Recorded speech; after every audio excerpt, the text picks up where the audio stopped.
Hello children, welcome back to your channel study with Poonam ma'am. तो बेटा आज class 8 geography chapter 1 resources का हम ये आगे चैप्टर पढ़ेंगे। पार्ट 1 मैंने अपलोड कर दिया इंट्रोडक्शन। अब है टाइप्स ऑफ रिसोर्सेज। हमारे रिसोर्सेज कितने तरह के होते हैं? तो जो जनरली जो हमारा रिसोर्सेज है वो क्लासिफाइड किया गया 3 पार्ट्स में। First is natural, human made and human. ठीक है, तो इस वीडियो में हम पढ़ेंगे नेचुरल रिसोर्सेज के बारे में कि नेचुरल रिसोर्सेज क्या होते हैं, क्या क्या चीजें हैं। So resources that are drawn from nature and used without much modification are called natural resources. ठीक है, क्लियर है आपको? मतलब नेचुरल रिसोर्सेज वो होते हैं जो हमें प्रकृति, जो हमें नेचर से मिलते हैं और उनका ज़्यादा हम मॉडिफिकेशन नहीं करते, बिना मॉडिफिकेशन के हम उनका यूज कर लेते हैं, वो होते हैं natural resources. The air we breathe, the water in our rivers and lakes, the soils, minerals are all natural resources. Clear? हवा है जिसमें हम सांस लेते हैं, हमारी नदियां हैं, हमारा लेक है ना, जिससे हम वाटर लेते हैं, पानी लेते हैं, सॉइल है, मिनरल्स हैं, ये सारी चीजें क्या हैं? हमारे नेचुरल रिसोर्सेज हैं।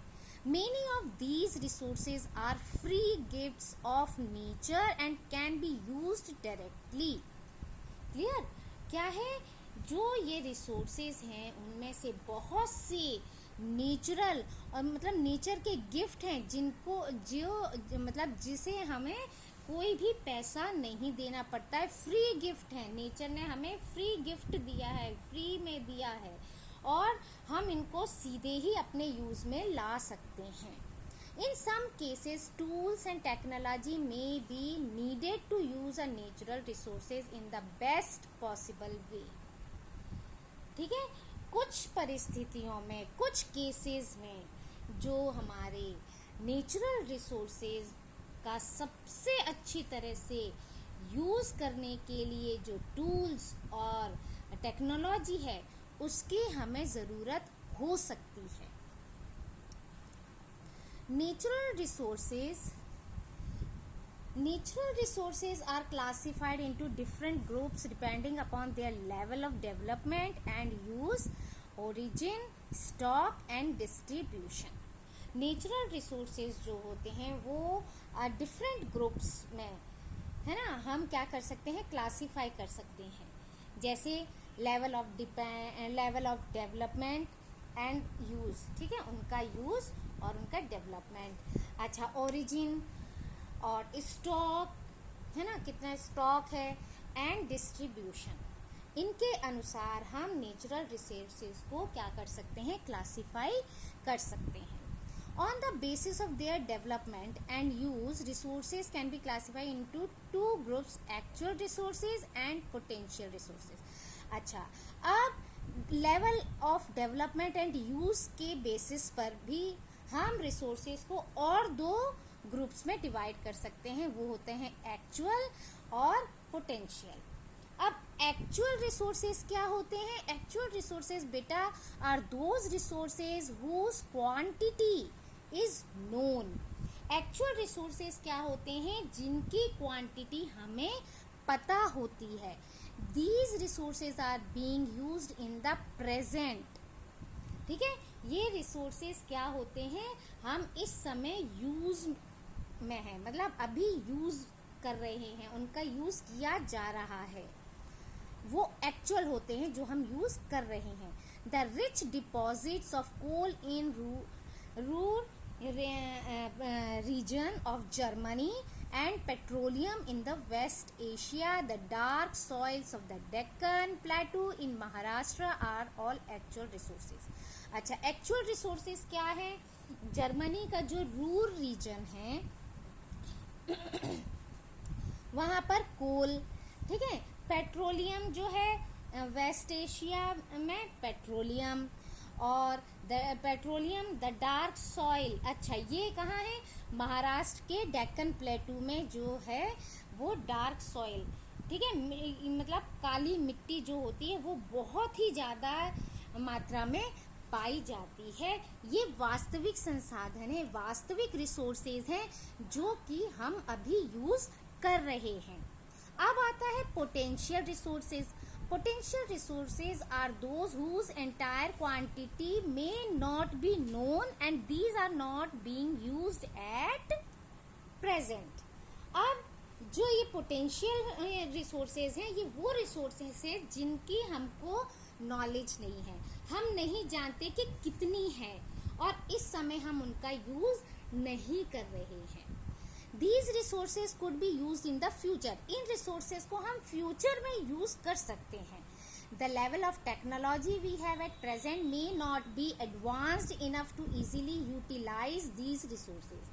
अच्छा, और इन रिसोर्सेज को हम जो है हम फ्यूचर में यूज़ कर सकते हैं और इस समय जो हमारा टेक्नोलॉजी का जो हमारा लेवल है, टेक्नोलॉजी का लेवल है, वो भी इन रिसोर्सेज को आसानी से यूज़ करने के लिए उतना डेवलप, उतना एडवांस नहीं है, ठीक है। The uranium found in Ladakh is an example of potential resources that could be used in the future. अच्छा, जो लद्दाख एरिया है वहाँ पर क्या है, यूरेनियम जो है वो पाया गया है, ठीक है। तो ये हमारी संभावना है कि ये रिसोर्स है, पोटेंशियल रिसोर्स का एक एग्जाम्पल है जिसका यूज हम आगे चलकर फ्यूचर में कर सकते हैं।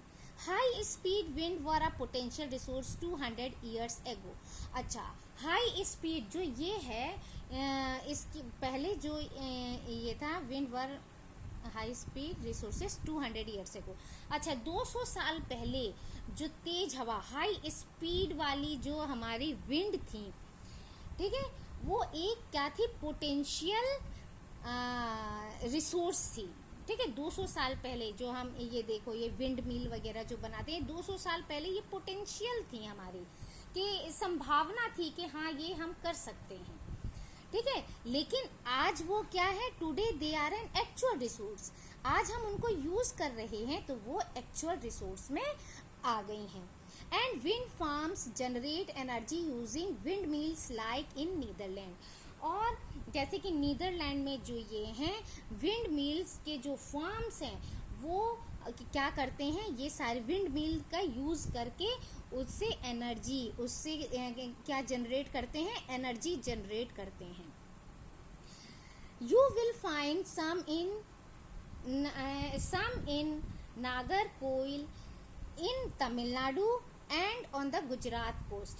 अच्छा, इस तरह के जो विंड मिल जो हैं वो हमारे इंडिया के तमिलनाडु के नागरकोइल और गुजरात के कोस्ट में भी देखे जा सकते हैं, जो कि 200 साल पहले पोटेंशियल रिसोर्स थे और आज हमारे वो एक्चुअल हो गए। ऐसे ही लद्दाख में यूरेनियम मिला है, वो पोटेंशियल है, कितना है, कैसे है, क्या यूज करेंगे, वो अभी हमारे पास ऐसी कोई चीज नहीं है कि हम कैसे पता करें, लेकिन कुछ आगे जाकर फ्यूचर में हम उसका अच्छा यूज कर सकते हैं और वो हमारी एक्चुअल हो जाएगी आगे चल के फ्यूचर में।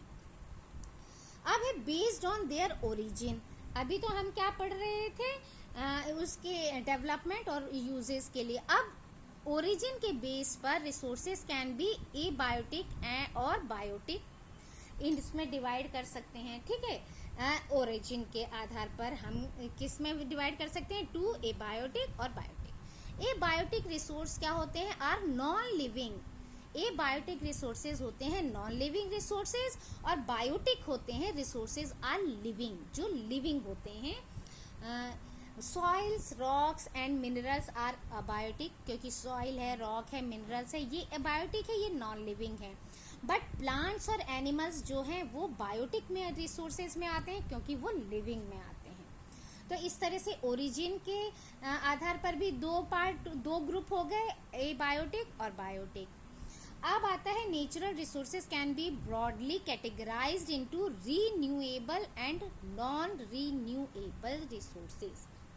अब जो हमारे नेचुरल रिसोर्सेज हैं उनको भी हम ब्रॉडली कैटेगराइज कर सकते हैं इन दो पार्ट में। एक होता है रीन्यूएबल, एक दूसरा है non renewable resources. Renewable resources are those which get renewed और रिप्लेनिश्ड क्विकली। अब इससे पता ही चल रहा है रीन्यूएबल रिसोर्स से ये वो रिसोर्सेज होते हैं जिसको हम शीघ्रता से, जल्दी से क्या कर सकते हैं, रीन्यूड या रिप्लेनिश्ड।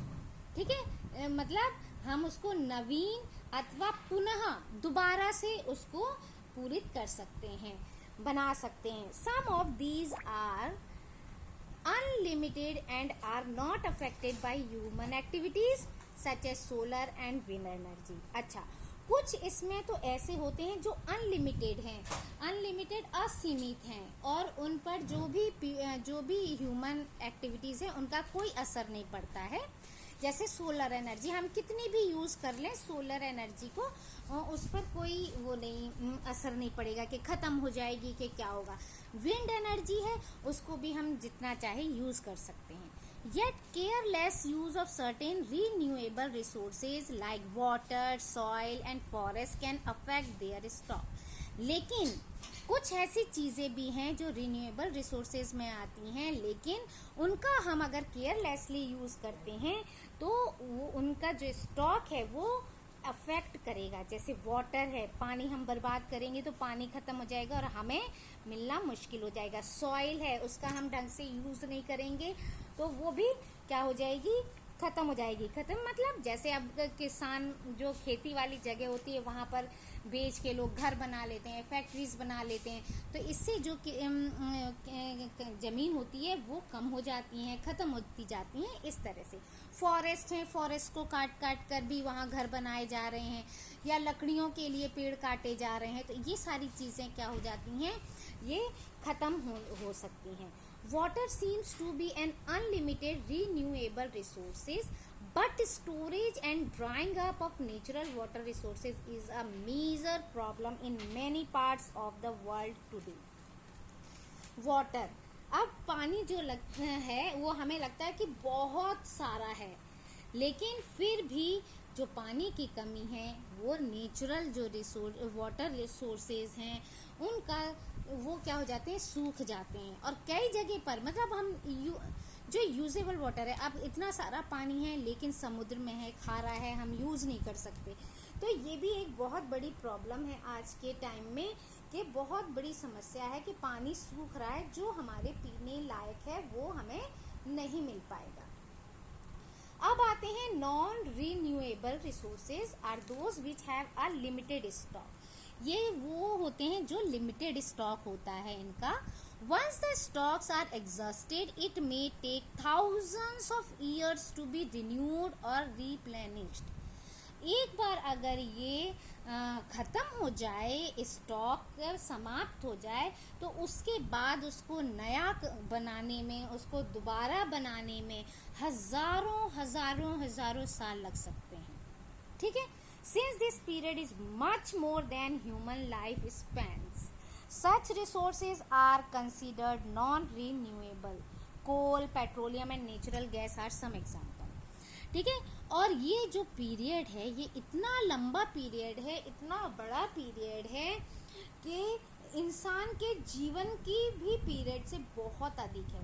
तो जैसे इस प्रकार के क्या एग्जांपल्स हैं इस तरह के नॉन रिन्यूएबल के हैं, जैसे कोल, पेट्रोलियम और नेचुरल गैस। ये कुछ ऐसे एग्जांपल्स हैं नॉन रिन्यूएबल रिसोर्सेज के जो हजारों साल में बन पाता है। Now on the basis of their distribution, resources can be ubiquitous or localized. अच्छा, अब on the basis of their distribution के बेसिस पर रिसोर्सेज को हम यूबिक्यूटस और लोकलाइज्ड इनके इस ग्रुप में डिवाइड कर सकते हैं। Resources that are found everywhere like the air we breathe are ubiquitous. ठीक है, जैसे हवा. Resources that are found everywhere like the air we breathe are ubiquitous. ठीक है, ubiquitous means जो सभी जगह फैला हो.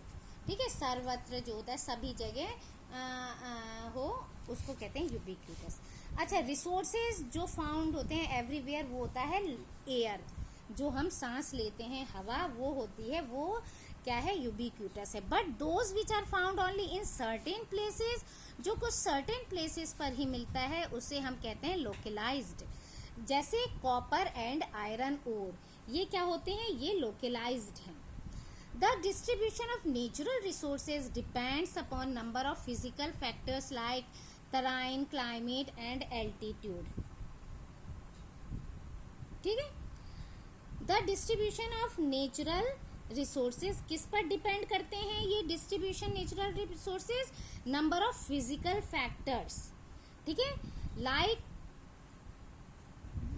climate और एल्टीट्यूड, इन पर डिपेंड करता है. The distribution of resources is unequal because these factors differ so much over the earth. और ये जो डिस्ट्रीब्यूशन है रिसोर्सेज का, ये क्या हो सकता है, अलग अलग हो सकता है, अनइक्वल हो सकता है. क्यों हो सकता है अनइक्वल, क्योंकि इनका जो डिफरेंट है वो अर्थ पर कोई चीज़ किसी जगह ज़्यादा हो सकती है, किसी जगह कम हो सकती है, ये तो है ना. तो इसीलिए ये क्या होता है, अनइक्वल हो सकता है.